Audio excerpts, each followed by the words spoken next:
All right. Supposedly on StreamYards I'm live, so let me check the different channels. I mean, the different platforms and make sure everything's muted as usual.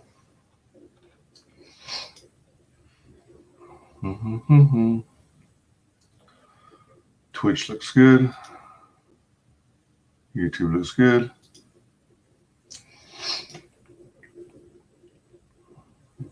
Facebook looks good. All right. We are set. Welcome to WyzGyz Entertainment. This is your host, Wyman. We are joined today by special guest Doc Hog. He returns with Tilt Part 2. How's it going? How are you? I'm doing all right. The campaign is off to a really good start. We've just now entered, by this time we've just about entered day 5 and 38% funded, and not even, we're not even 10% done with the campaign yet. So I'm overall I'm pretty happy and pretty grateful. That's pretty sweet. I mean, you're already experiencing growth in the Tilt franchise. Sure looks like it. And, keep your fingers crossed. Do you think it was beneficial to have that early sign-up phase where you could do some promotion ahead of time prior to going live? Oh yeah, and I also think it helped that I offered a small little perk with that, the magnets and all, and I'm now selling those for $1 for people who didn't get a chance to sign up if they want to. It's an add-on, but it is available. But yeah, that definitely helped. I mean, I had it last time too with Tilt, and this time it was a little easier. Last time I think I got around 76 signups, and this time I had over 130. I sent it out. I remember the first day I sent it out, and I had like 34 signups within a couple of hours, and so.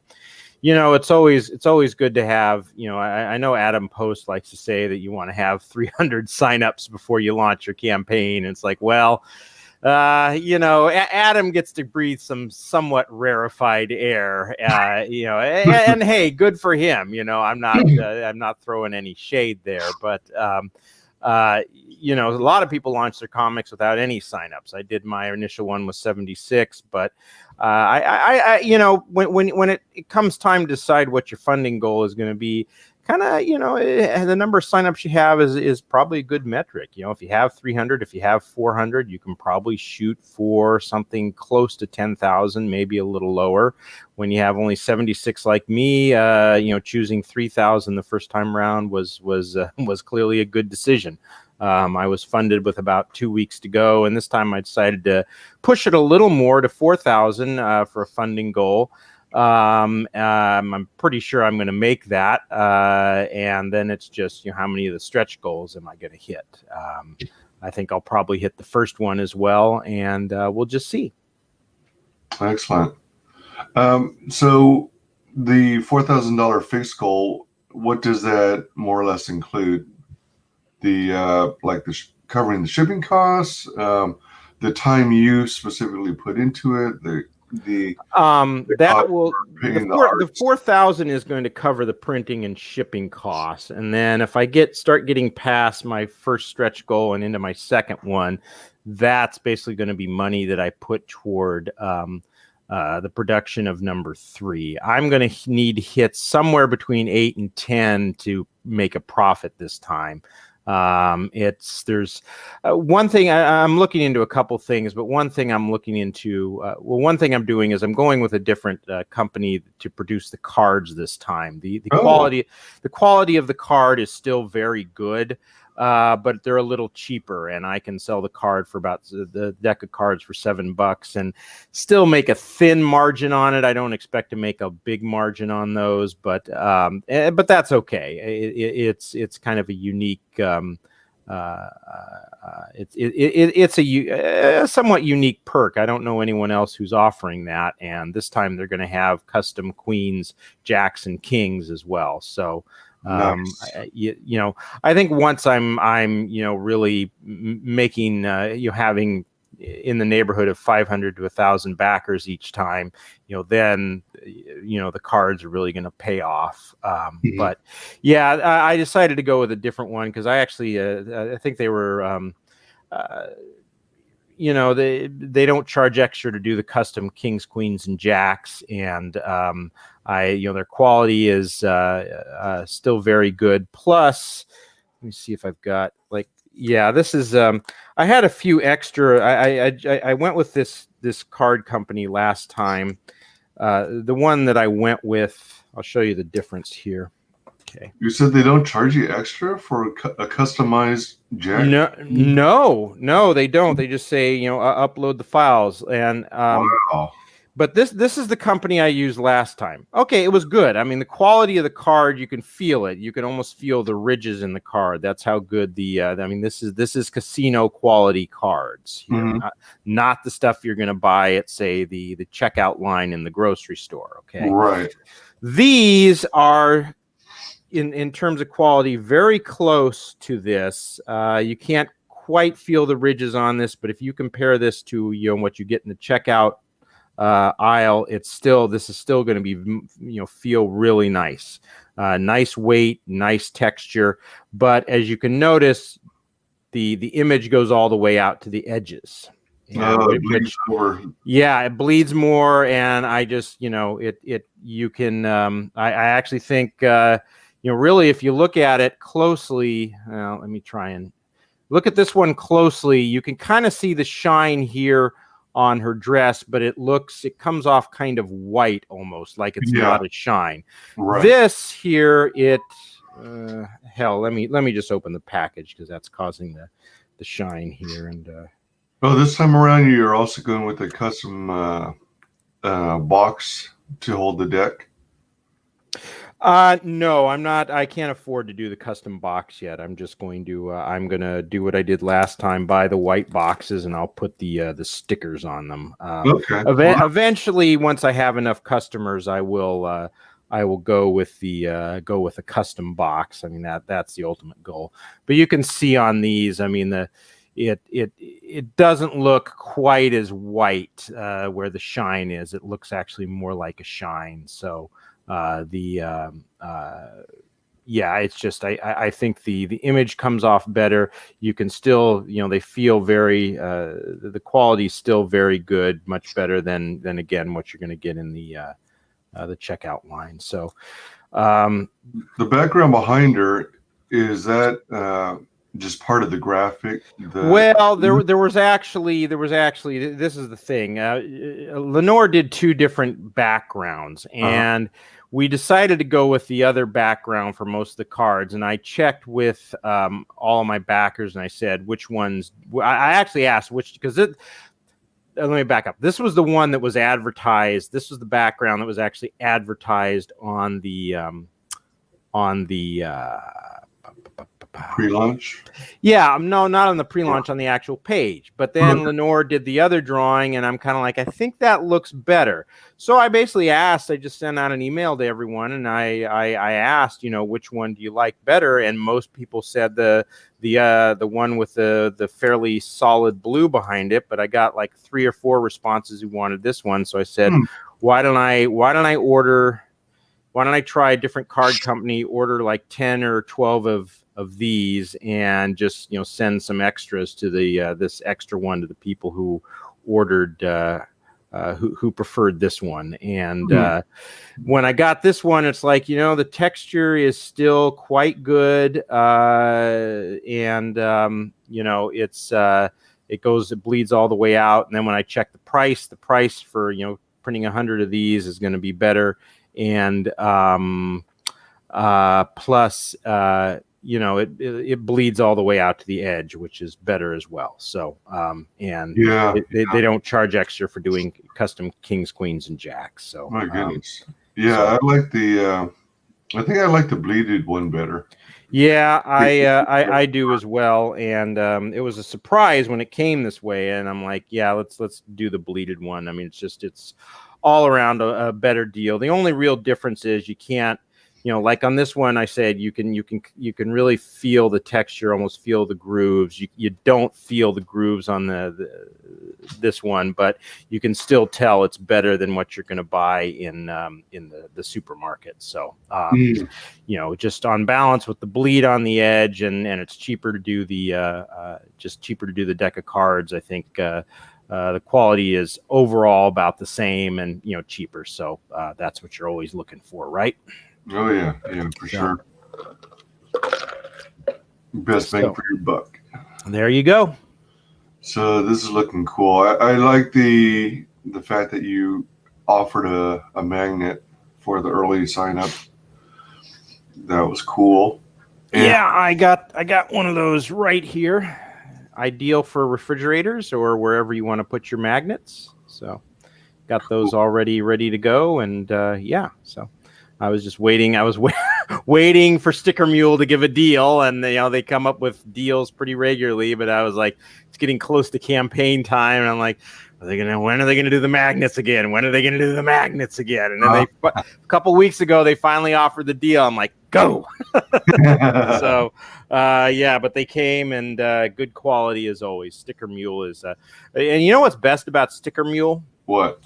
Their hot sauce. They sell hot sauce as well. They do? Yeah. Hey, hang on. I'll be right back. What?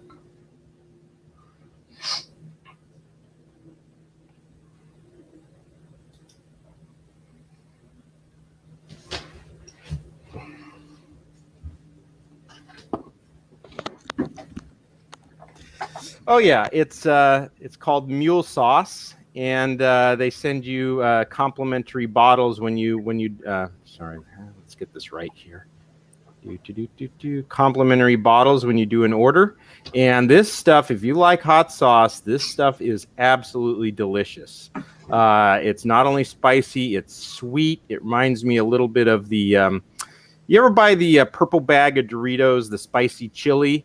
Yeah. It reminds me a little bit of that taste, which I like, but much richer. And it's just, I put it on pizza, eggs whenever I can, and I don't feel like my acid reflux is going to be acting up anytime soon. So it's actually one of those good hot sauces that has flavor and not all about just blowing your eyeballs out. No, it's really good. Oh, that's cool. It's outstanding. So nice. Yeah, unfortunately, I've gotten both the magnets and the stickers already ordered, so I'm not going to get any more complimentary hot sauce for a while. I'll have to order actual bottles, and what can I say? It's a good marketing tool because it sucked me in.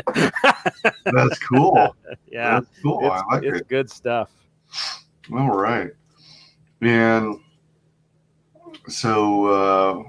We've got these two up here. Yeah, the standard cover, which is the one on the left, was drawn and colored by David Ocampo, and if you bought issue 1, that actually was on the back. Yeah. And I'm going to do the same thing again. I'll have my standard cover on the back of standard cover for issue 3 on the back of issue 2, and it basically takes from the Steven Seagal movie State of Siege, and the Erica Laniak scene is kind of what's going on here. And basically in part 2, Jennifer's actually the main character, Jennifer Poehler, is actually going to be in a cake like that doing a stripper routine, and then she in front of a bunch of the mobsters, and then throws out the cards, and it's slaughter is on. Right. So that's what we were showing there. The second one was drawn by Vic King, and it was colored by Rosetta Allen. And what we've got going on there is the guy in the middle. If you there are bullets flying toward Jennifer, right over, passing over her shoulder. The guy in the middle is her dad, Larry, and he's got his arms out like he's trying to protect her. And the other guys are the mob assassins. But the one on the left, actually, he was drawn to look like the spirit from issue 1 that actually gives her the power to over the deck to make the characters in the deck of cards come alive. The reason is that, yeah, the power is there to protect her, but is he really protecting her, or is he putting her in danger? Right. and her dad is going to have a confrontation with the spirit in issue 2 about this. And so that's kind of that sort of ambivalence. What is it, protection, or is it, putting her at greater risk? And that's kind of, so the spirit is actually shooting at her. It's meant to sort of portray that ambivalence, or convey that ambivalence, if that makes sense. And what did Rosetta use for her colors? That is something you would have to ask her, but actually, why don't we do this? Because I just picked up the mail today, and from my P.O. box, which is in Maryland. And hang on a second.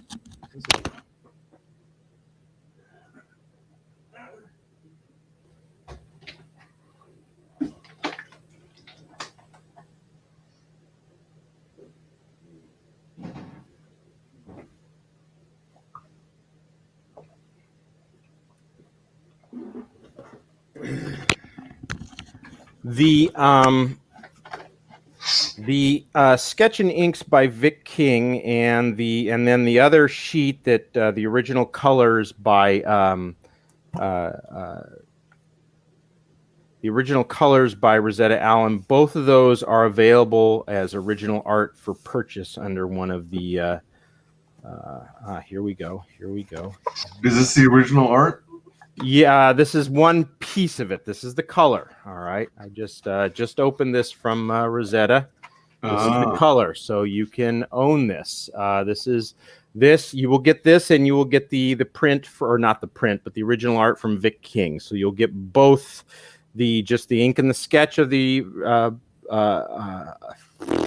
variant cover, plus this color, original colors from Rosetta. So this is $125. I will mail these in a nice, strong plastic sleeve, put in a backing board, the whole schmear, so it will not get bent or creased or anything like that. And that perk also comes along with both copies of the comics, a standard and variant cover. The what else? The deck of cards and the pinups as well. So all of that is available, and this one, the ones that there are a couple. This one, and let me see. I think she sent the other one too. Yes. This is the original, her original coloring of the deck of cards art. Oh wow! And Vic did the sketch and inks for those two, and these are both come as a pair as well. So you'll get the color and the sketch and inks. These are also $125. They come with all the same perks: the comics, the physical copies of the comics. You'll get a digital copy too, the cards and the pinups. And then there is also one that's a full sketch ink and color of the reissue cover for the reissue of part 1, in case you didn't buy Tilt, get in on Tilt the first time. That is for $100. Again, comes with all the perks. And there was one with Vic King that was a tribute to what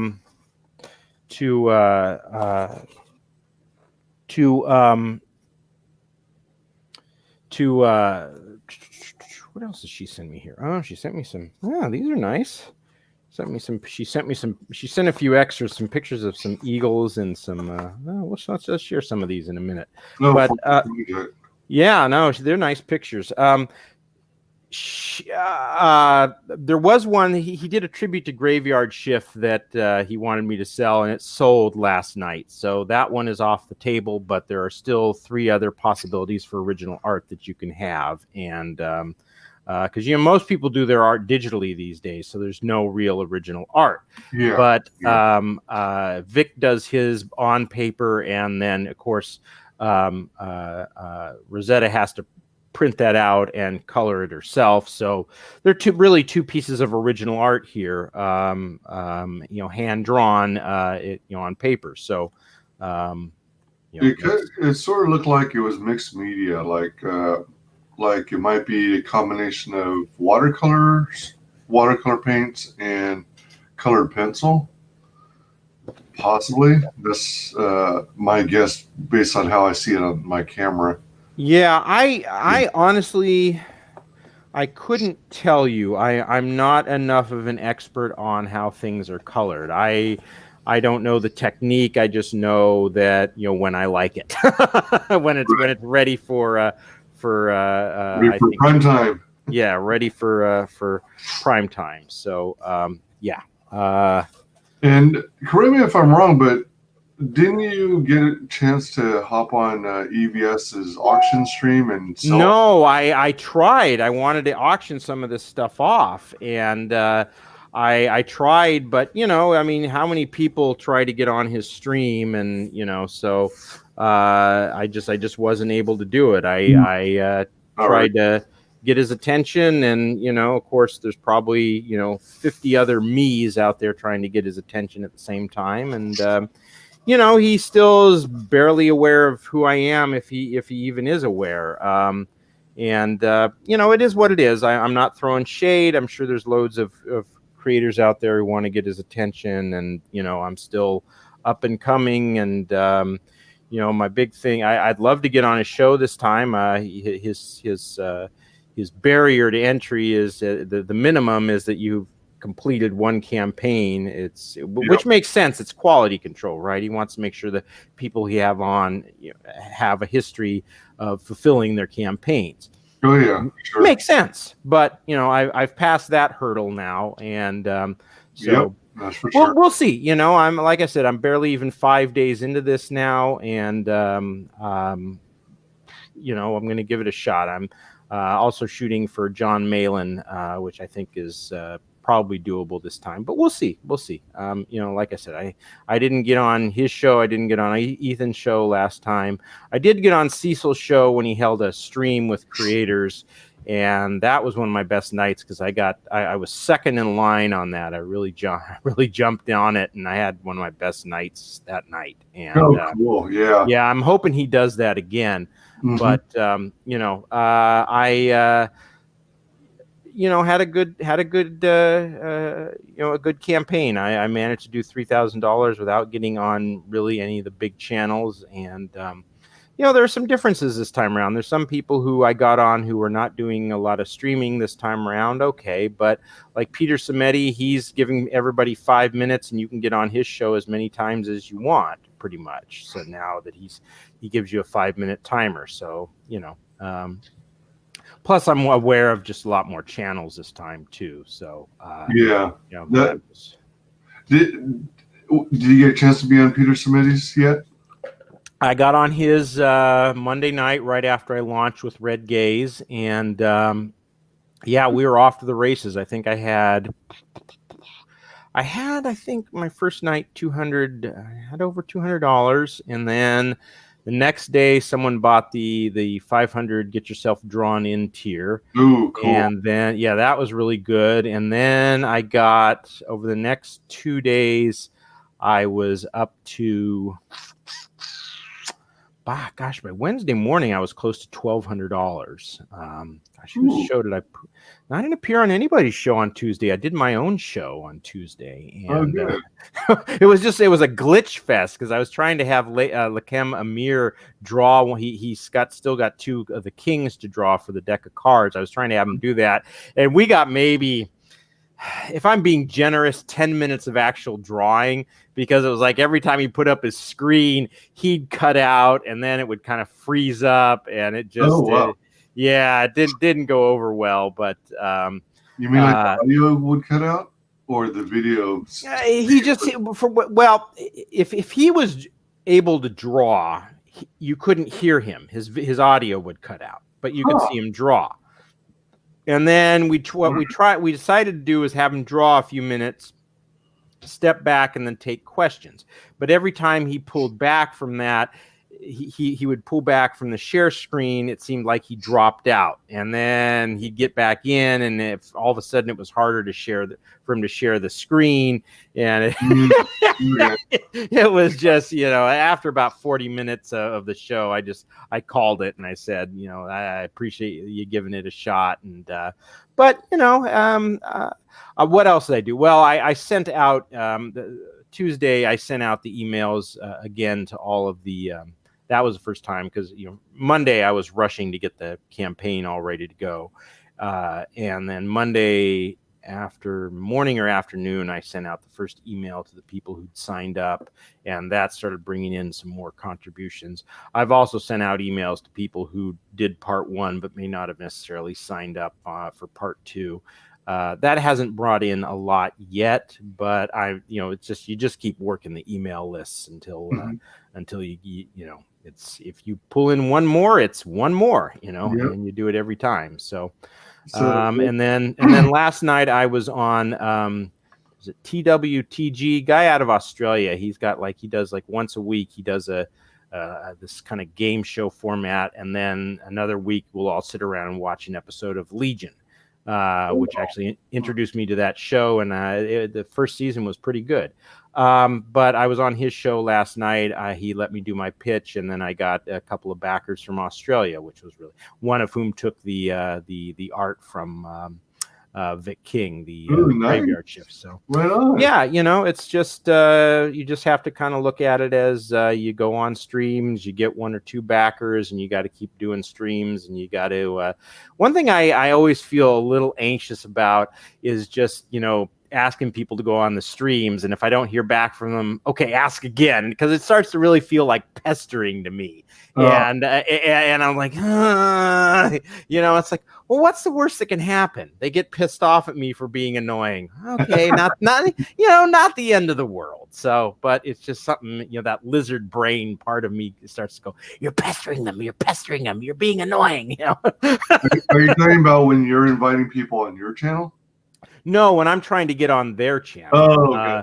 No, I'm more than happy to invite people on my channel. I want them to come on, and I'll be doing a live stream. Well, I do lots of small live streams usually Monday, Wednesday, Friday now. I put up a produced video either Thursday or Saturday. I usually do a Sunday show for at least half an hour, and then Tuesdays is when I usually do indie comic stream. This week I'm going to do it on Wednesday because Lenore can color a picture. Well, no, it's not Lenore. It's John Hervey. He can do Wednesday evenings, and I'm actually searching for another co-host now. So Revolution.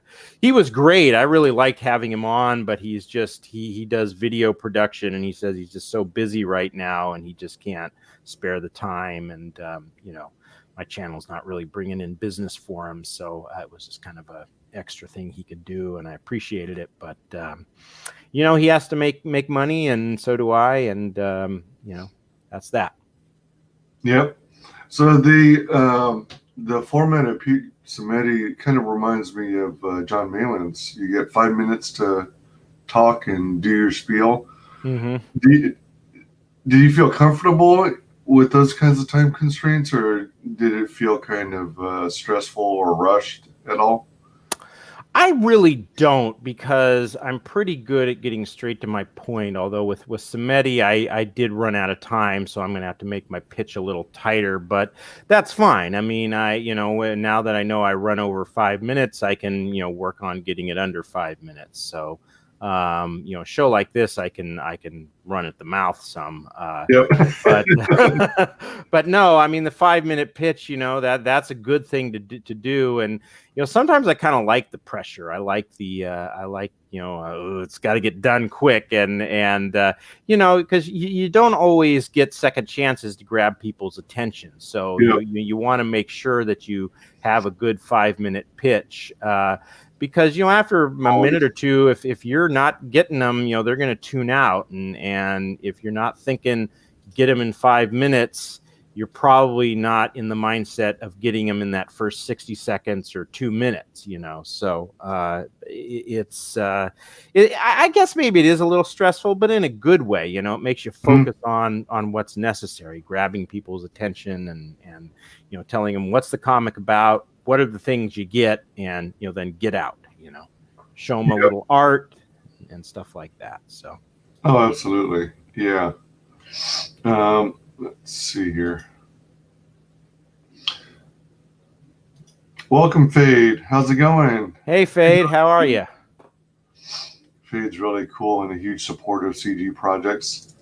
I dropped the link for anyone who wants to check out and subscribe to Doc Hog's YouTube channel. You're going to be celebrating 215 subscribers on Monday, huh? Yeah. All right. Well, I'm at 214 now. So yeah, right. you're kicking butt. And I finally, you know, it's and you know this, it's there are no tricks. I mean, the thing is, you've got to put up consistent content, and for me, the best way to do it is I go on for 15-20 minutes 3 times a week. That, you know, because the produced videos take usually at least 2 days of my free time. You know, I'm happy to do an hour long stream, but I don't have the time to do that every single day. And so I just go on and I pick a topic. I pick, usually try to pick something comic book related, but sometimes it's something. Today was more current events related. There was an instance of a couple people getting fired for what happened here. Oh, it was San Francisco, and these 2 people confronted this guy who was painting Black Lives Matter on the side of a planter in front of a building. And I think they were worried that it seemed to me they were worried he was doing graffiti, which is illegal. So they kind of confronted him. I actually thought they did it in a way that was actually pretty non-confrontational. But they were trying to figure out if he actually lived there. I mean, they asked him and he wouldn't tell them. And then he's challenging them to call the police, which they did. And then, you know, there was a backlash against them. The one guy was working for Raymond James. He lost his job. Another woman was running some kind of business and she lost her account with Birch Tree, was it? Something like that. Oh my gosh. Yeah, it was awful. And I'm looking, the reason I actually was going to do it is because yesterday the city council in San Francisco passed the Karen law, which makes it now illegal to make racially motivated calls to the police. Oh my gosh.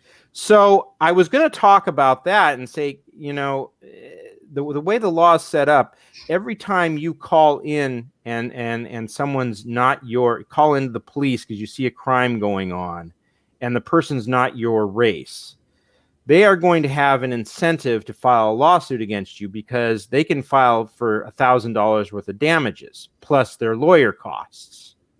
Oh. So even if they're actually guilty of a crime, why not just file a lawsuit?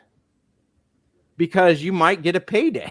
You know, the person might say, you know, hell with it. I don't want to deal with it. I'll pay you $200. Here's $100 for your lawyer. Here's $100 for you, you know, or whatever. And then, you know, where does that go? Well, I don't want to call in to the cops when I see something going on because, you know, I got to deal with legal hassles. So why bother, you know? And then I can also see where 2 guys, say people of color, are going at each other. And, you know, someone says, hey, I don't want to deal with it. And, you know, eventually one of them gets badly assaulted or maybe killed. Why? Because no one called the police because they don't want to deal with the, you know, getting sued. Yeah. So I was like, you got to be kidding me here. I mean, but I was looking at that and I said, okay, well, why don't I take a few minutes to see the actual incident that led up to this? And I'm watching this thing and I'm going, okay, what exactly did these people do that was so bad? I mean, the assumption is they only confronted the guy because of his race. I assume he's Hispanic. And the claim was that the woman's a Karen because she was acting entitled. Maybe a little bit. And she kind of looks like the woman the type of person who maybe would be, but, you know, I don't know. You only see her for 5 minutes. But if anyone was kind of acting entitled, it seemed like this guy His name was James. Was it Juanillo? I think that was his name. He was, challenging them to call the police and everything. And it's like, dude, I mean, this guy, the husband or I assume it, or maybe it's just a partner, but the man ends up losing his job. The woman loses part of her business. And I'm just like, I wasn't clear to me what they did. I mean, they were trying to find out if this guy was doing graffiti, and right. Maybe they were overreacting a little bit because it looked like when the guy finally turned his camera, they walked away, and the guy James Juanillo turned his camera, his phone a little bit.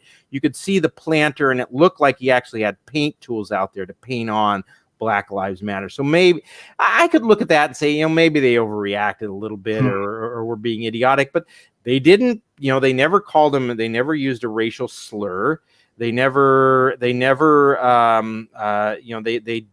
come any closer than, I think, maybe 8 feet. The woman came closest. The man was standing back another 15 feet.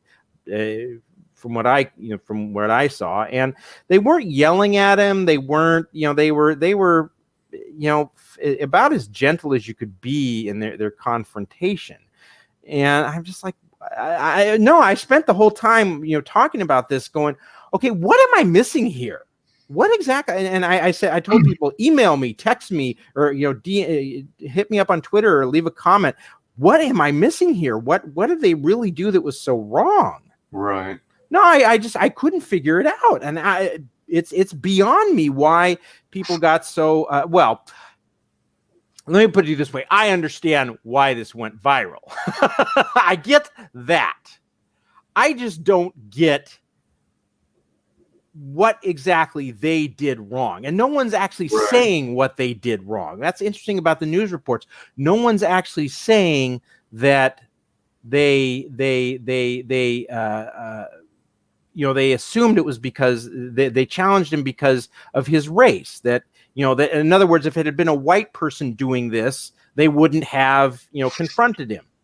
I don't know, maybe, but there's no one's, pointed at the fact. And of course, these people, I'm assuming there's this man and woman are, the woman's name was it Liz Alexander? Something, Lisa Alexander.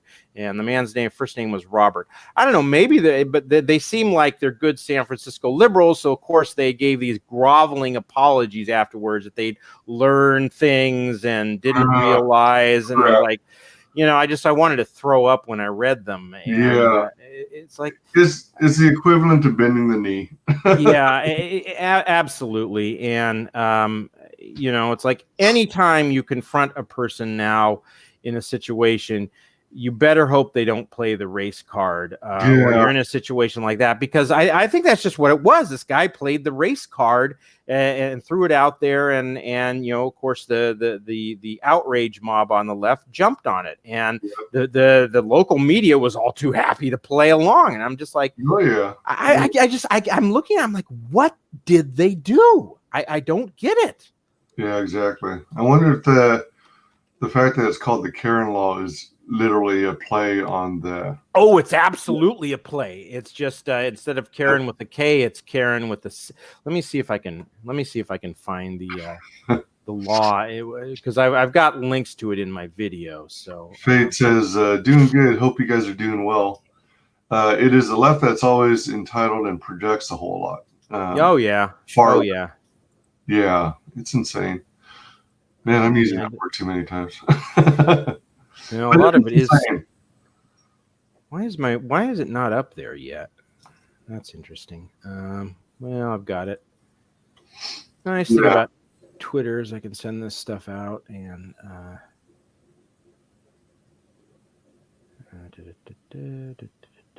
Wait, goodbye, Ruby Tuesday. Are they going out of business? Ruby Tuesday? I don't know. They're in some trouble. They have filed for Chapter 11 bankruptcy, and they've been in trouble. They've been in trouble for a number of years. It's just that, So it's not pandemic specific. No, but I think the pandemic has exacerbated the problem. Yeah, it's called the title of the law is the Caution Against Racially and Exploitative Non-Emergencies. So CAREN and Barf. Barf. Yeah, and at the end, I was talking about white privilege, and I said, we need to start talking more about political privilege. Hold on here. Sorry about that. Saying that this is virtue signaling on the part of politicians, and they get to pass this type of law. It helps them stay in office or helps them move on to higher office, and it's the average person who ends up paying the price for this sort of garbage. So. Let's see. The Karen Act will expand the definition of a protected class in San Francisco to prevent false emergency calls with a specific intent to discriminate against a person or otherwise infringe on the person's rights or cause the person specified harms in the basis of the person's race, color, ancestry, national origin, place of birth, sex, age, religion, creed, disabilities, sexual orientations, gender idea and identity, weight, height, or whether you're bald or have hair. No, I made up. I made up that last part, but I might as well not have. The act would accommodate a civil cause of action for the victim of discrimination to recover damages of at least $1,000 in damages plus attorney fees. Yeah, like there's really any damage involved. Man. Well, first of all, I mean, how exactly are you? And sometimes, you can tell intent because they open their mouths and it comes out. But otherwise, how do you know? Yeah. And I just see among other things, a cottage industry of lawyers jumping on this, a cottage industry of lawyers cropping up to service this. I mean, it's. It's absurd. It's just absurd. So, at any rate, getting back to the book, I wanted to highlight the part about you offering to backers the option to get Tilt Part 1 as an add-on. Yep. So that's cool that you're using the add-ons feature in Indiegogo. Mm-hmm. I used it the first time, and it's a good feature. I initially was using the add-on the first day to sell the art, and then I was like, nah, these have to be main tiers. So, why don't you scroll down and I'll talk about some of the tiers which you get drawn in. Is it also one of those? Let's see.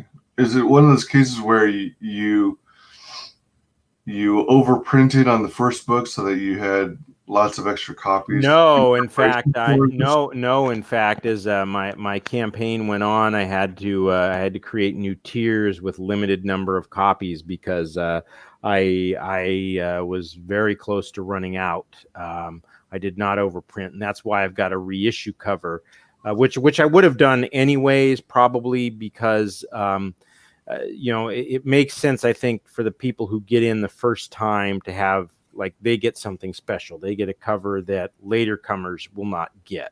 So that's why I did the reissue cover and for this time around. So, but no, I am down to I've actually got like 3 copies left. I've got 1 variant cover copy that's for me and 1 and like 2 or 3 standard cover copies. And that's it. I did not order too many. It was, cut it close to the bone. Gotcha. So you got the various perks and add-ons. Is this basically a written equivalent of what you have summarized in the right-hand side? Mostly, yeah. And with more detail. Good deal. We got the art. Standard cover by David Ocampo and variant cover by Vic King and Rosetta Allen. Do you basically present to your artists a description, or do you also do a rough drawing or sketch? So that rough drawing. Hang on here. Let me see if I can find you one of my rough drawings. Give me just a moment. He laughs and laughs. Rough drawing. I sent. Gosh, who was I talking to the other day? I was talking to someone, and I said he asked me if I did any of my own art, and I said I can't draw. I can barely draw stick figures to save my life. And he said stick figures, and I sent him what I had drawn for one of my artists. Here, yeah. Well, okay. Yeah, here. Alrighty. This is my attempt at art here. Let's see here. Yeah, here we go. Go ahead and share this. Yeah. This is the standard cover. This is my attempt to draw the standard cover. Jack of Hearts.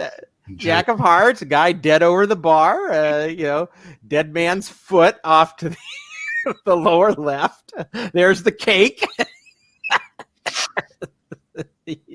Jack is holding the axe.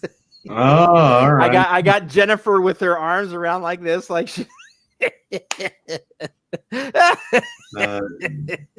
Johnny Rica and dead man's foot. I mean, when I oh, cool, can't wait to see it. Well, when I say I can't draw stick figures to save my life, yeah, if I had to do it to save my life, I wouldn't be here now. I'd be lucky to be in the hospital in critical condition. That is as well as I can draw, lol. All right. Well, it's enough to convey the message, though. Yeah, I guess. And then I presume you told him the inspiration was that one movie. Oh yeah, I think I sent him a clip of the really good part. Yeah, cool. Yeah, because he needed to see that clip. You know, it wasn't any particularly selfish, prurient interest on my part. No, he needed to see the clip. For sure. And that's where you find that's when you find out that YouTube doesn't catch everything. No. All right, so that's the variant cover. Yeah.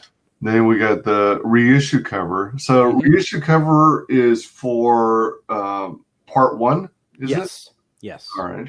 So that differentiates it from the original campaign. Oh, yes, it does. Mm-hmm. All right. That looks quite bold. Yeah, up and coming artist, I think, by the name of Alan D. Gray, and we just decided to do the Jack of Hearts, and he has an interesting style, especially with the faces. So I decided, I kind of like the somewhat enlarged, exaggerated hands there, and it just, I like trying out different artists and seeing what works, and so.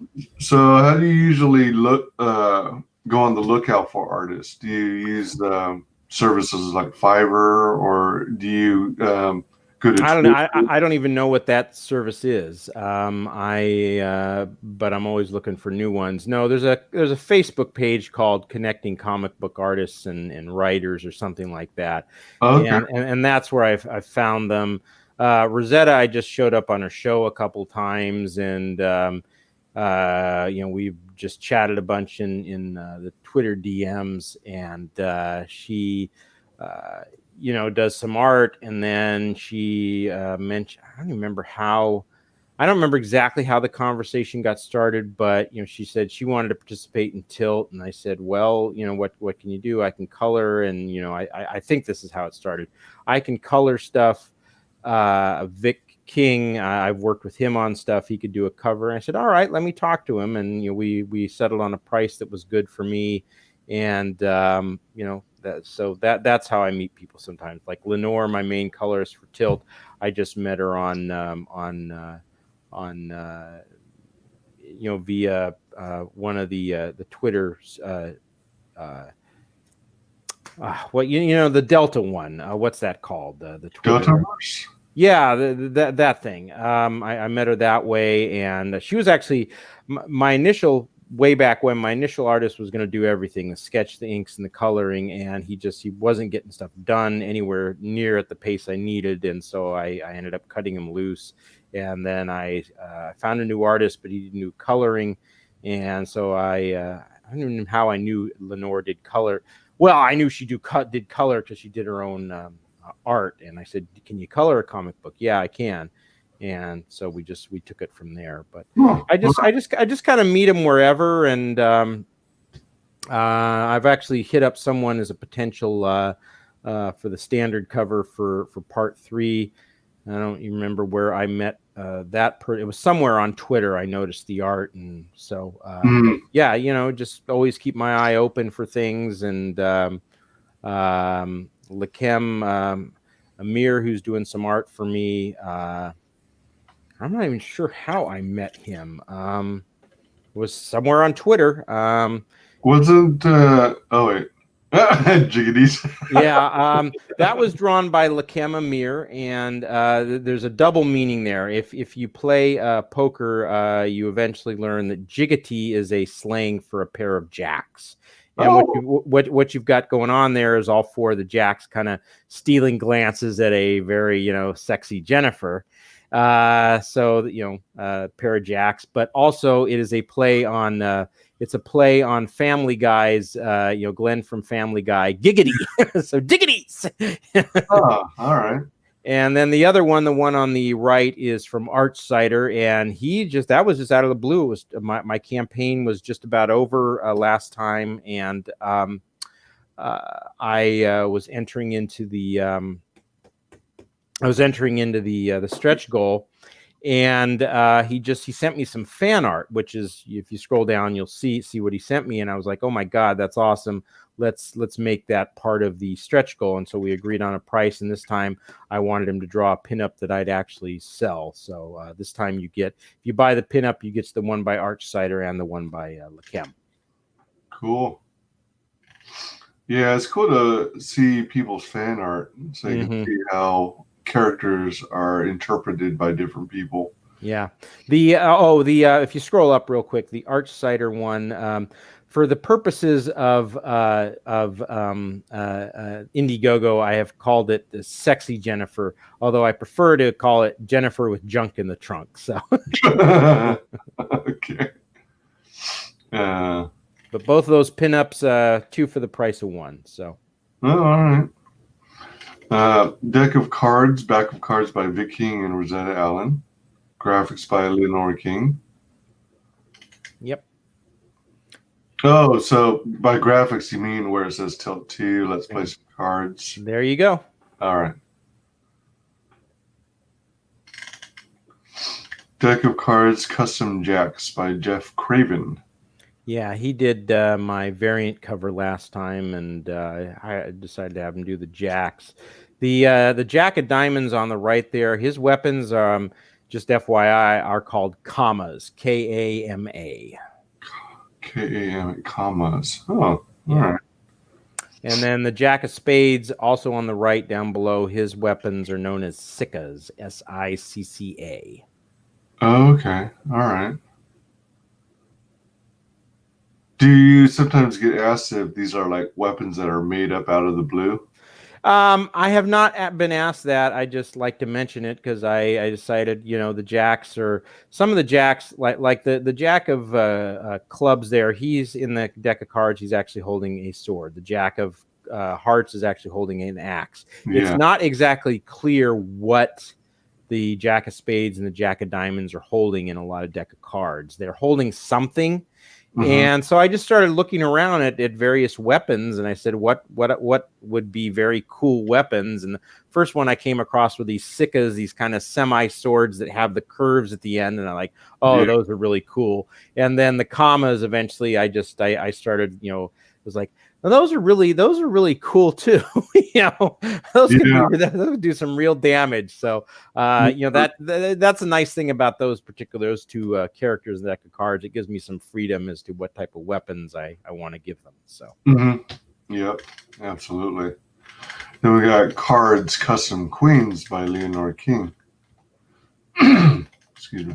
Yep. You've got the it's just Queen of Clubs, Queen of Diamonds, Queen of Hearts, and the Queen of Spades, and they will all eventually have weapons as well. The Queen of Clubs is going to be very, very handy with daggers. She's going to play a somewhat larger part in Tilt 2.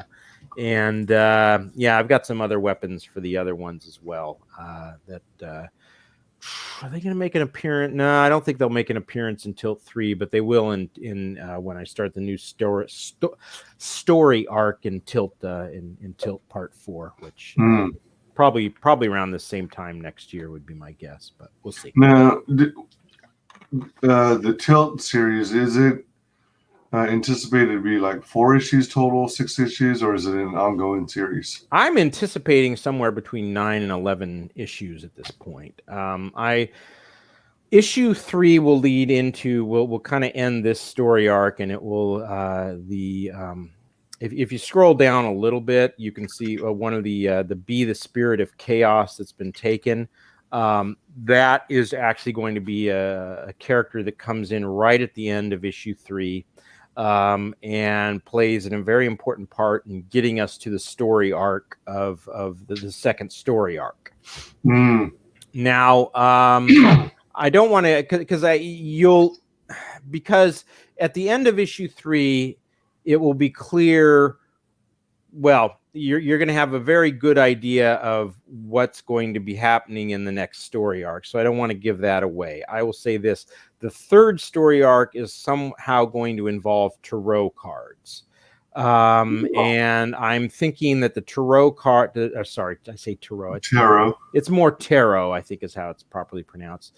They will actually be possibly more powerful characters than the kings, queens, and jacks. So it'll be an ability of how do they match up with characters that are more powerful than them? How do they defeat that? That will be, I've got to figure out how to work the tarot cards in, what's going to be the plot, what's going to, how's that going to work? But that's basically what I've, my rough idea for the arc 3. And it was not actually my idea. Someone suggested it on one of the streams way back when, and I was like, yeah, that might actually work, so why not? But do you think I don't know if it would be considered spoilers, but do you think down the road you're going to consider releasing a set of tarot cards as well to be a companion to your deck of cards?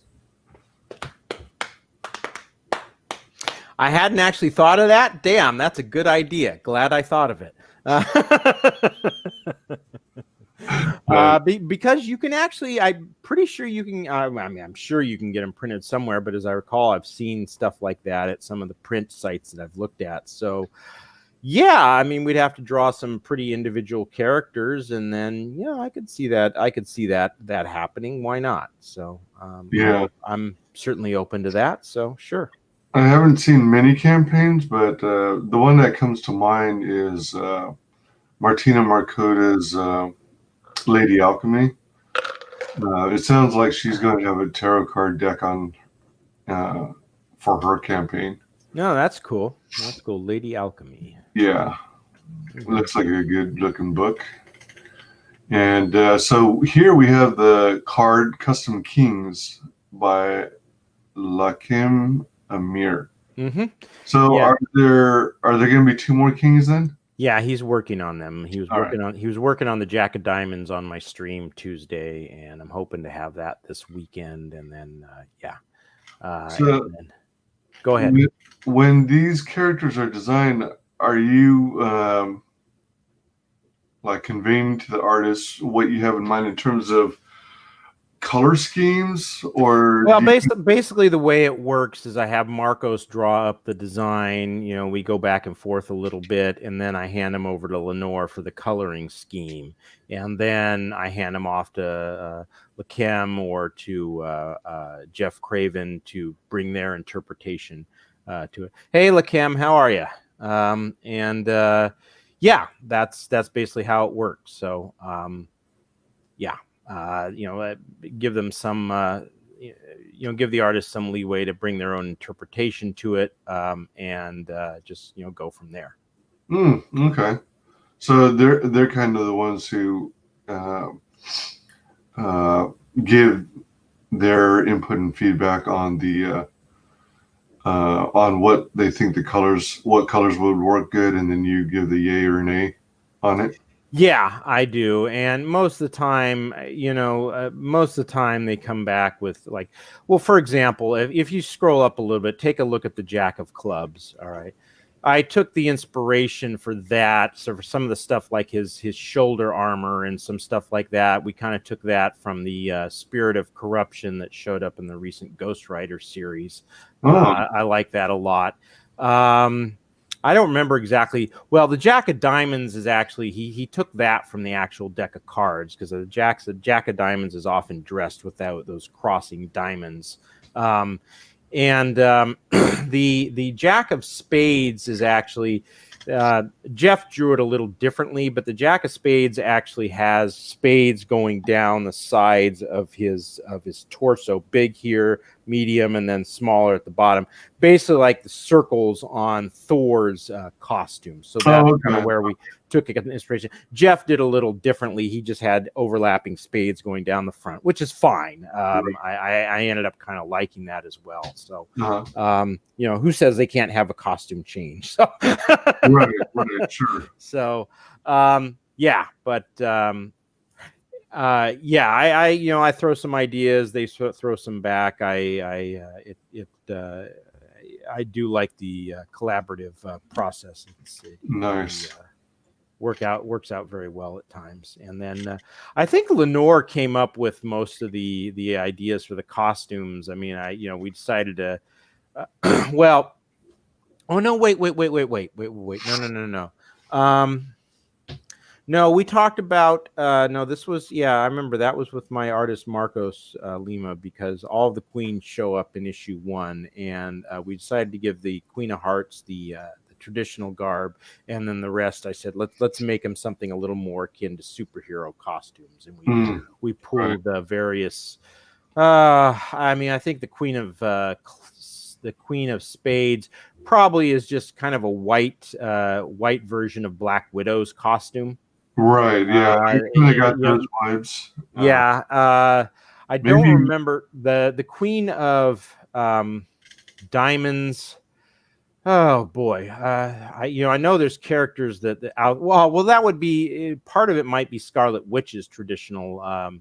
Oh no, Scarlet Witch would be more of a swimsuit kind of thing. I'm trying to remember who I've used for that. I know I used a superhero character for that. And then Wonder Girl, maybe. Maybe might have been that. Certainly wasn't Kamala Khan. Kamala Khan's got no curves. And then the Queen of Clubs. Gosh, who did I model the Queen of Clubs?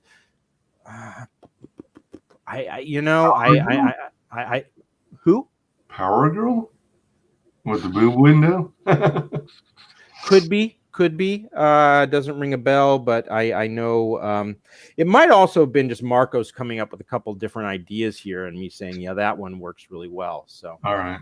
And then Lenore came up with the coloring scheme. So, okay, all right. So we got that original variant cover art by Vic King and Rosetta Allen. The original card art by Vic. No, I've got them backwards, so I got to fix that. But it's actually whoops. Probably should go in there and fix them now. I've got them backwards. Oh, I didn't even realize I'd done that. So because this is actually the card, and then this is the variant cover. Yeah, there. Oh yeah, it is. Yeah. All right. I'll get that fixed. Original reissue cover art by Alan D. Gary Jr. All right. Original Vic King graveyard shift art. Wait, what?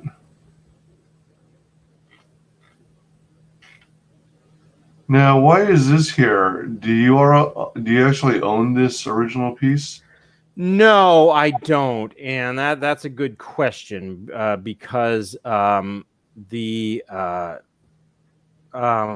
I think it went on sale on EVS's auction. Well, here's the thing. It's very common for people on EVS's auction to auction off stuff of other CG artists. Yeah. In fact, I saw that done a couple of times. So Vic wanted me to actually auction that piece off on Ethan's channel, and he said they do that often. And I was actually a little nervous about it. I said, "Do you mind if I check with John Malin just to be sure?" So I did. I sent him a tweet with it in there, and Vic King did this, so I want to auction off. Is that okay? Never heard back from him, and then I don't get on the show. So I said, well, let me send him another text on Twitter asking him if it's okay to sell it on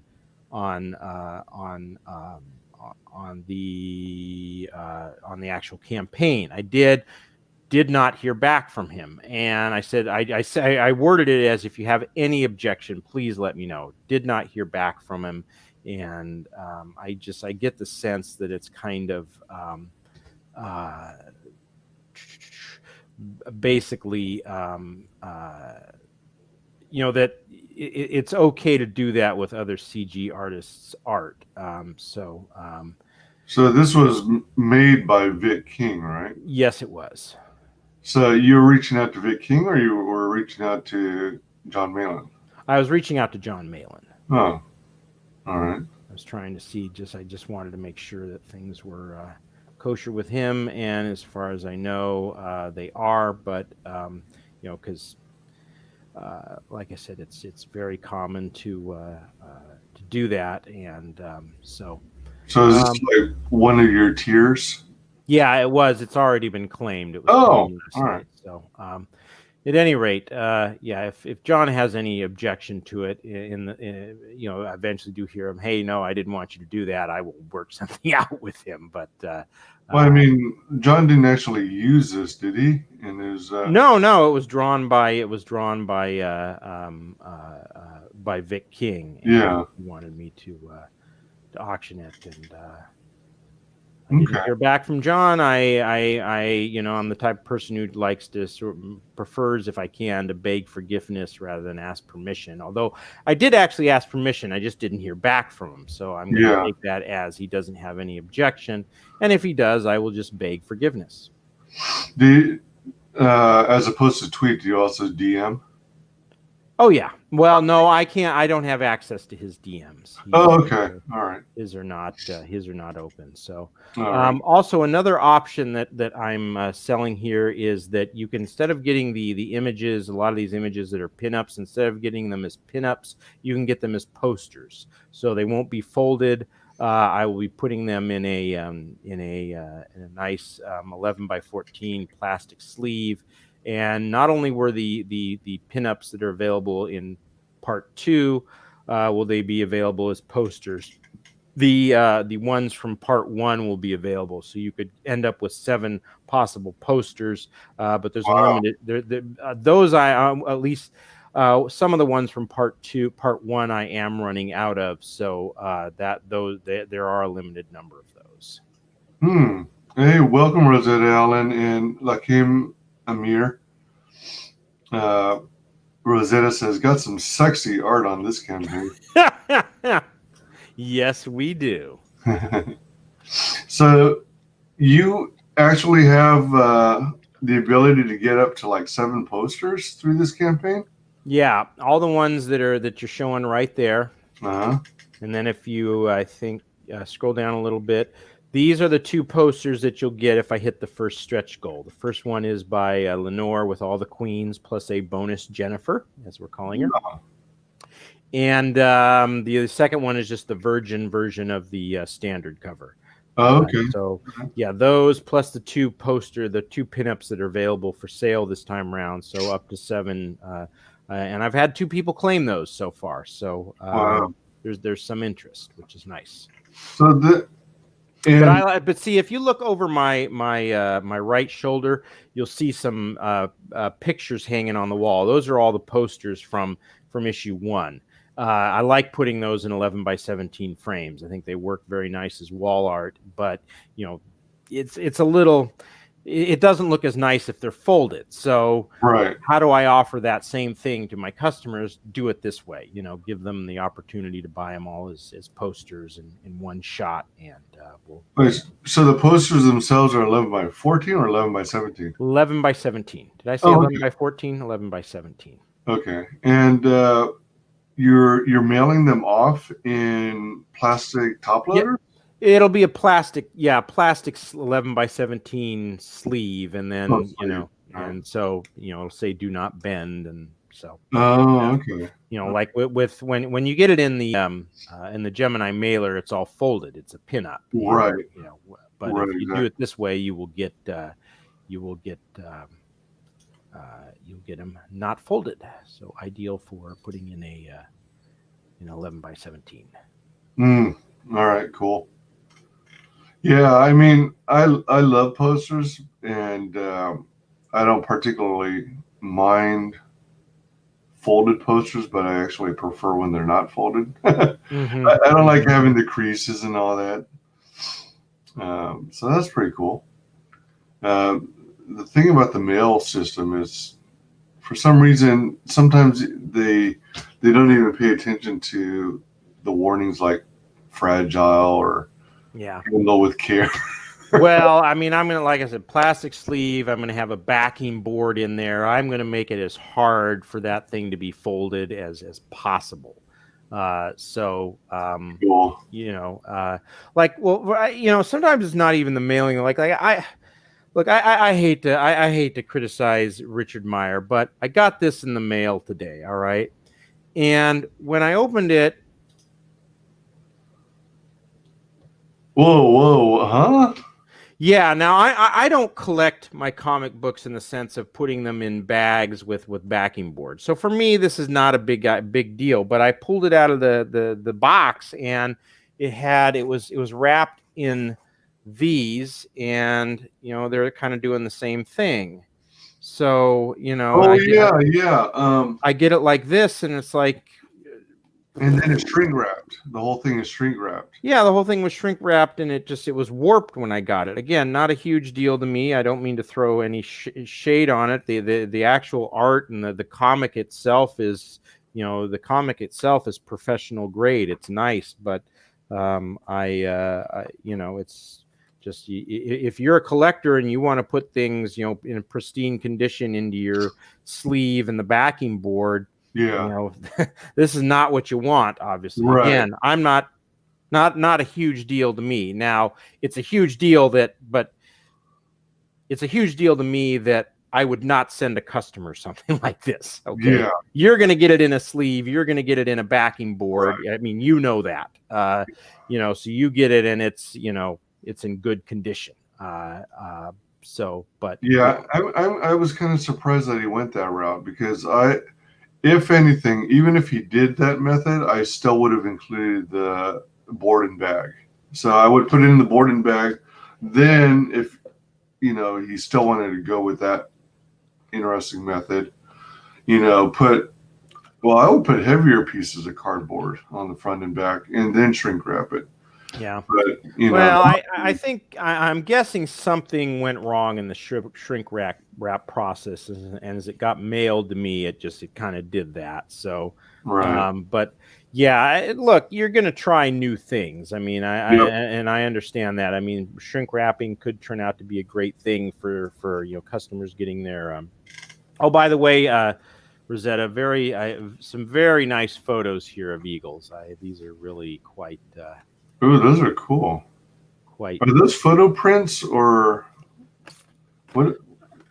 You'd have to ask Rosetta. And why don't you ask her if she's still there? What did you use for the colors in your art? Yeah, it looks like mixed media. Maybe watercolors plus colored pencils, maybe. Yeah. Or maybe watercolor pens. Yeah. Thank you very much, Rosetta. Appreciate it. Hopefully, it will make some fan out there very, very happy.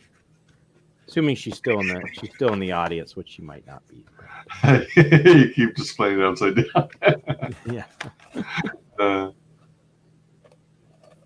Cool deal. Cool deal.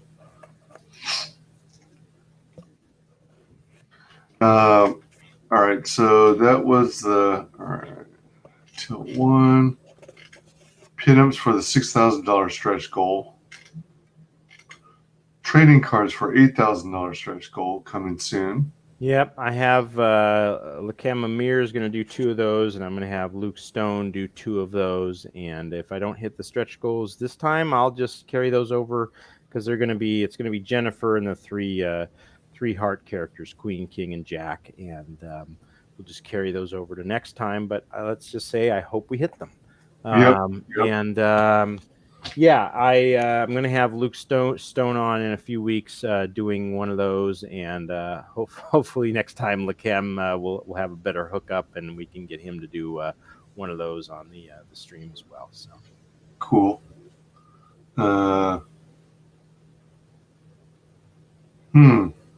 Oh, and let me briefly tell people about some of the tiers where you can get drawn in. The first one is you'll just play a hand of cards with Jennifer.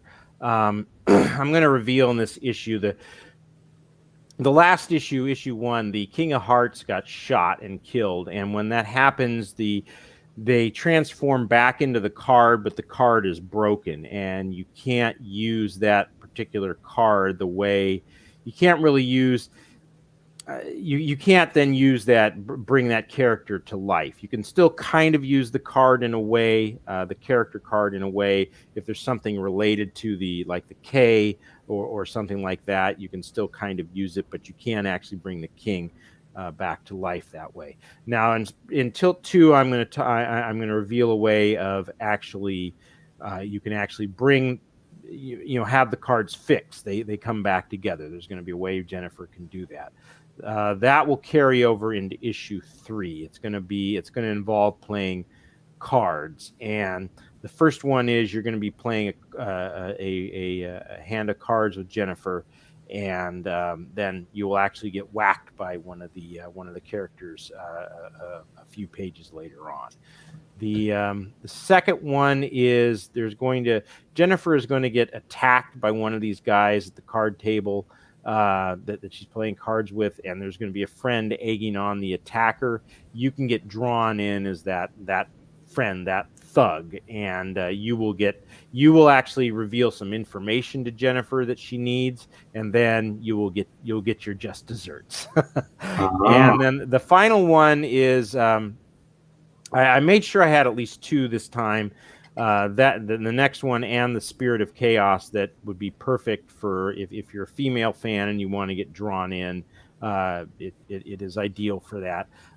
The Spirit of Chaos actually has been chosen by a female. I can reveal that. So at least one woman is going to be getting drawn in, and the other one, you can either be the friend or the girlfriend of one of the mob hitmen, Jack Tessio. She is going to be, Jennifer's going to be trying to track him down because he has information that she needs, and he will actually get killed before she gets the information from him. But the friend or girlfriend will survive and give up not the exact information, but something related to it that Jennifer can then work her way towards the answer that she wants to get. She's trying to find out which one of which police officer betrayed her dad. I can't. I'll just leave it at that. And no spoiler alerts. Because it'll. But yeah, be a mob's hitman's friend or girlfriend. So you can be that hitman's girlfriend, and you might actually survive. You might be a little damaged at the end, but you probably actually survive. And then we'll kind of see how things are drawn toward the end of issue 2. I might be able to work in one more get drawn into tier here later on, but we'll see how that works. Okay, right on. I was just going to jump back down here real quick. So, with regards to the trading cards, do you already have planned out how you're going to design them? For example, you'll have the images done by your artists. Mm-hmm. On the back side, are you going to have a little blurb of story points, or are you going to do like some campaigns do and actually lay out stats, intelligence, speed? um, I haven't decided yet. That's a good question because I've got a whole bunch of whole stack of trading cards here that have got that stuff on them. I actually want to take these and I want to tape them up along one of the ceiling, the walls, or the part of the wall that juts out here in my ceiling. mhm. I've got tons of these, but yeah, I've got a like Black and White. Artie Bear, he sent out this trading card, and there really wasn't there was just this on the 25 years of Black and White on the back, and then Oh yeah, yeah. yeah, but then you get the ones from John Malin, and yeah, this is Dracula, and it actually has the power ratings on the back. I don't think I'm going to go quite into that sort of detail, but there's going to be. I mean, who it is, obviously the characters, the character's actual name, what kind of weapon they use, little something about their personality, relationship to Jennifer. Those are all possibilities that I'm considering right now, but That's a good idea. I haven't gotten it solidified just yet. So I like the idea of including what their choice of weapon is. You might also include where their first appearance was, like what issue of Tilt. Okay. First appearance. Well, it'll all be issue 1 this time, so because all the heart characters appeared in issue 1. So. Oh, that's true. Yeah, that's true. But and then trading cards for $10,000 stretch goal. So how many trading cards are you looking at for the 8,000 goal versus 2? How many? All right. And then another 2 at 10,000, so possible of 4 total. All right. So we go back up here. So were you planning on having an intro video? Yes, I will. I've got a guy who's given me same guy last time did the voice narration. Was actually the guy who was my until last week, but was the co-host on my Tuesday show. But yeah, he did it again, and I just I'm hoping to get to it this weekend. I just haven't had a chance to finish it up. So right on. So checking out the perks. You've got both covers, physical format. The original Tilt 2 and then the variant cover of Tilt 2 is. Let me see something here. Is there anything specifically that I'm missing that tells you that this is the sequel, that it's issue number 2? Oh, it's right over here in the corner. Yep. Where your Doc Hog logo is. All right, there it is. Issue number 2. All right. And I think it's probably more accurate to say it's part 2 because it's not really a sequel. I think a sequel kind of ends it's part 2 and it's an ending to the story. This part 2 does not end the story. So. Oh, okay. I think that's what the definition of a sequel is, but yeah, that's kind of a. Let me see. Yeah, let me look up sequel real quick. Define sequel. Yeah. Published, recorded work that continues a story or develops the theme of. Well, it might actually. It doesn't say anything here about ending, so it might using sequel in the consequent subsequent in the next installment. No, sequel's perfectly fine then, I guess. Okay, I was wrong. Okay. Good to know. All right, and knowing it's half the battle. Yeah, there's a cartoon out there that has that slogan, I think. Yep. Hey, Rosetta, there you are. How did you do the colors in? What techniques did you use? Wyman was curious, and frankly, so was I. That second cover has badass colors. Yeah, I'm guessing mixed media, but it at first glance it kind of looks to me like watercolor paints and colored pencils, but maybe it's watercolor pens. But to me, it's got kind of a watercolor feel. Oh, all right. Prisma pencils and blending, lots of blending. Oh, okay. Nice. Fantastic. Thank you. Prisma pencils. So the next tier, actually, I got your photos, by the way. Very nice. Thank you. Oh yeah. Let's put that up again if you would. All right. Yeah. Sure. And let's see. Take that. Yeah, that kind of looks like photo print paper, or it's very nice, whatever it is. And I think this. I'm assuming that's a golden eagle, but not sure. Yeah. They're nice. Very cool. Yeah, I'm looking forward to her book too. Mm-hmm. You know what?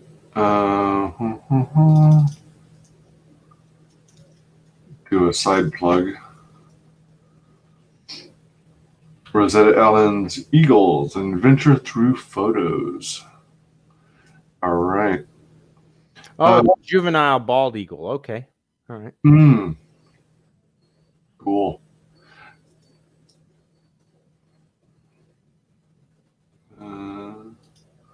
Those are my eagle pictures I took, and that is a juvie. What's wrong one? Hello. Yeah, I appreciate whenever campaigns have a featured tier, because it's like the best of both worlds, as I like to put it. It's rarely ever the lowest end tier, and it's rarely ever the highest end tier. Mm-hmm. And it kind of gives you a good feel for the story, the book that you're getting. And sometimes a bunch of extras are thrown in, little tchotchkes and stuff. Mm-hmm. So that's cool.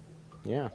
And if people don't have the time or want to take the time to read through the entire campaign and compare all the perks, then the featured tier is typically the way to go, where you want to support the creator and you want to back it, and the featured tier is the way to go. What kind of pony is that, Rosetta? That's nice too. Yeah, hold on. Oh yeah. And then I'll bring out the art one more time. Thank you, Doc. I was worrying about the package arriving safe. And here's the keep putting it upside down. So this all came in a tube mailer? Yep. All right. And no clue what a local farm. Okay. And here is the original art for the for the variant cover. Came out super nice. So you'll take this original art and then make prints of it for the covers, right?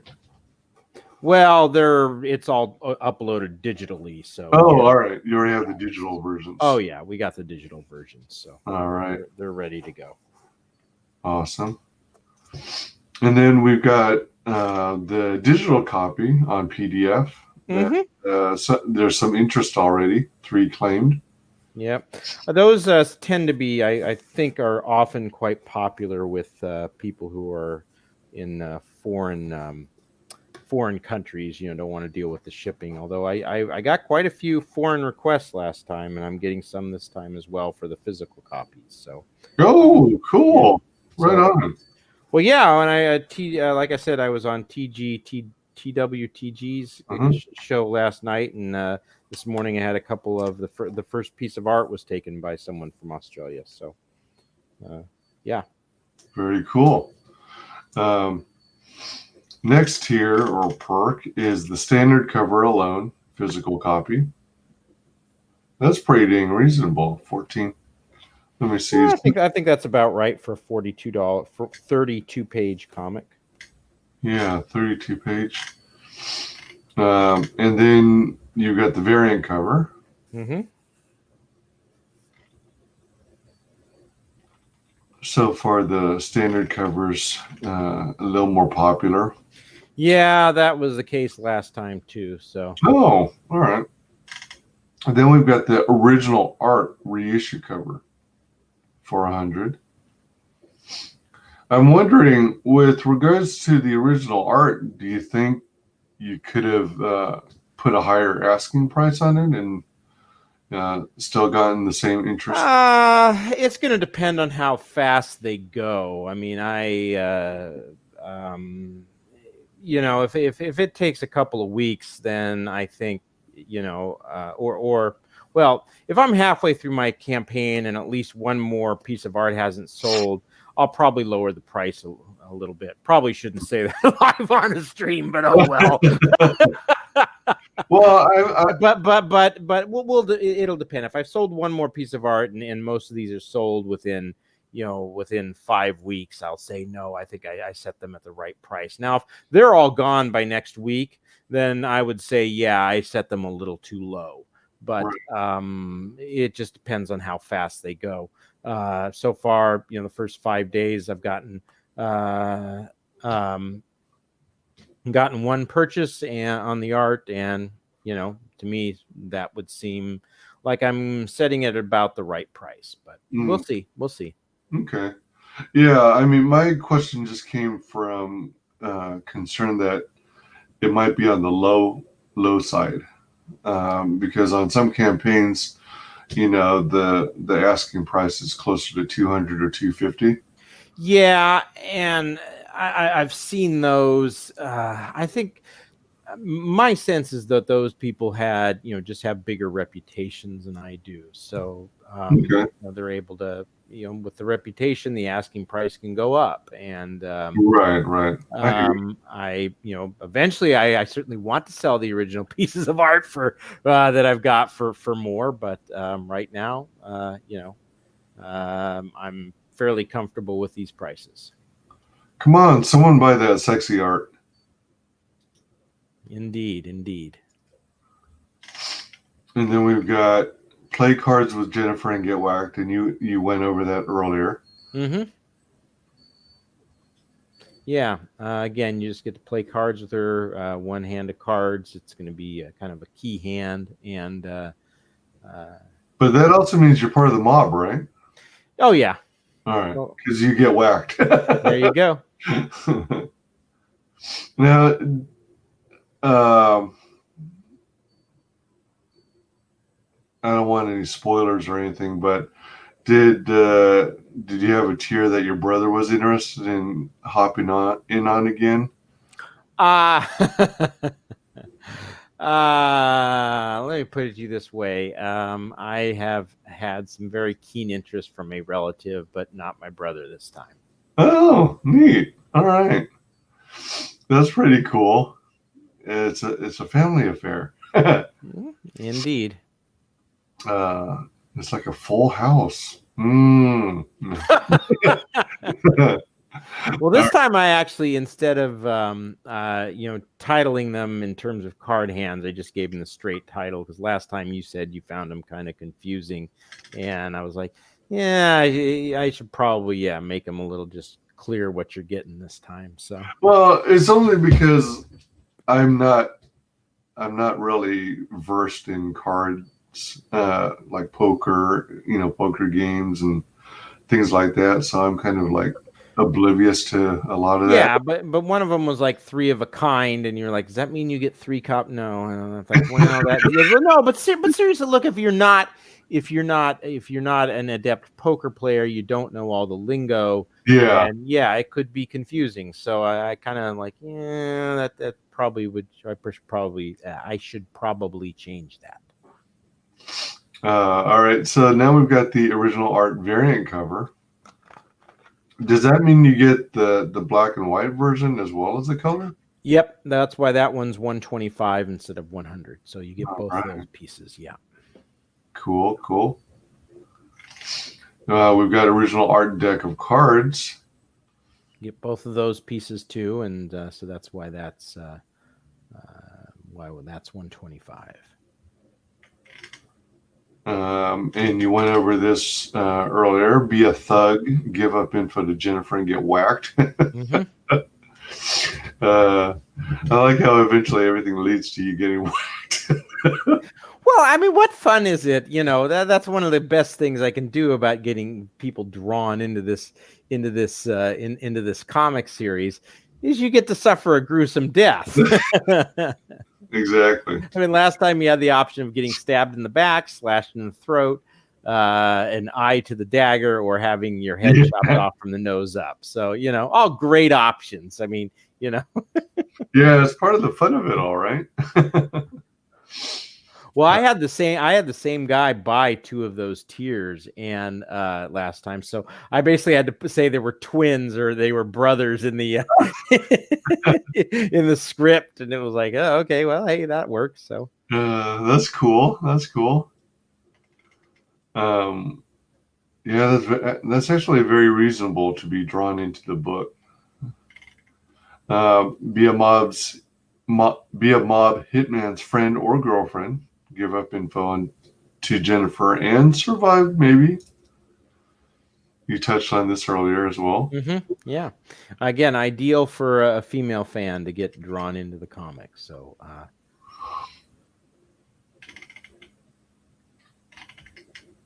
and then you already sold out. I love it when campaigns leave the sold out portions on the campaign so I can see what I missed out on. I like it too because it's a little, you know, push to, oh, these things are selling out, better get on it, you know. Yeah, and it's also like, you know, now you know for the next campaign not to drag your feet. Exactly. The original art, Vic King's Graveyard Shift. Yep. Yeah, I mean, especially when somebody does art, even if it's like a fan art of an established property, Mm-hmm. and yeah, at least in my mind, it would garner a higher price. Then we got Be the Spirit of Chaos. And that's something that's going to be integral to the story. Did you say it was starting in part 3, or the Spirit of Chaos will show up at the end of part 3, and you will see why it plays a very integral part in moving into part 4. Cool. Sets up the story arc of the second story arc. And let's see. And wherever you say version A, B, C, D, is that because there are several draw-in tiers? Well, yeah. Oh, yeah. There are 4 tiers, and so I want part A. way I can distinguish them. C and D. All right, cool. Mm-hmm. That's great that you already sold out of the part D. Be the Spirit of Chaos. Mm-hmm, mm-hmm. That's going to be a standout event or character. Mm-hmm. Cool. Fantastic. So this is Tilt Part 2 from Doc Hog. Man, already at 38% of your fixed goal. That's pretty impressive. And you got 26 days left. Are you doing the Indiegogo method that a lot of comic skaters are, where you do 30 days of funding, a second 30 days of funding, and then you go in demand? Yeah, that's what I did last time. Worked out. You know, I got to my funding goal, got to my first stretch goal. So, you know, why? If it worked, let's not change it. You know, ain't broke, don't fix it. Absolutely, fantastic. Love it. I love it. Looks pretty fun and awesome. So let's see. I know due to time constraints, you have to be heading on your way.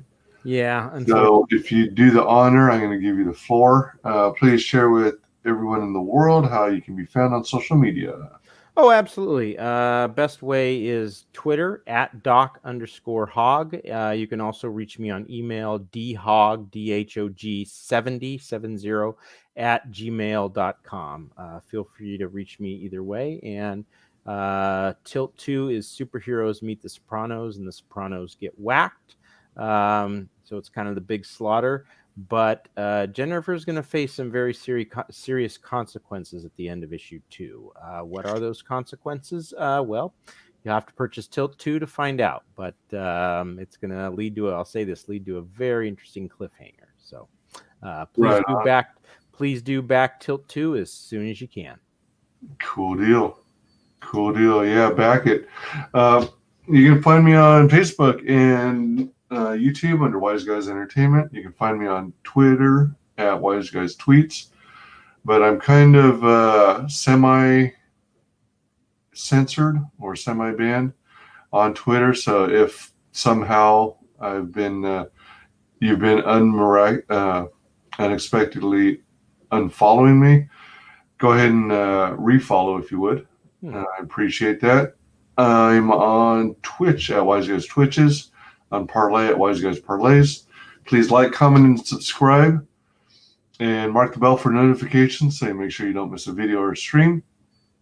Be sure and drop a comment down below, and mention what you're most excited about this Tilt campaign. And thank you to everyone in chat. Thank you to everyone in chat. Appreciate your hanging with us. Thanks to everyone who watches this on replay. And thanks to our very special guest, Doc Hog. Well, thank you for having me, Wyman. I really appreciate it. Oh, my pleasure. We are going to end the broadcast in 3, 2, 1.